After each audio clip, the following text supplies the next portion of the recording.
This video will explain how to use XpandX. First, we need to connect the HDMI cable to XpandX and connect our mobile phone with the XpandX by the Type-C cable.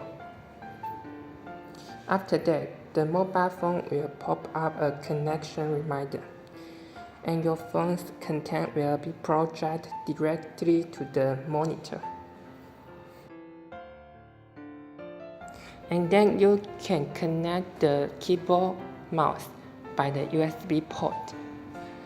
And then if the button is green, they can work normally. But if the button is blue, they cannot work.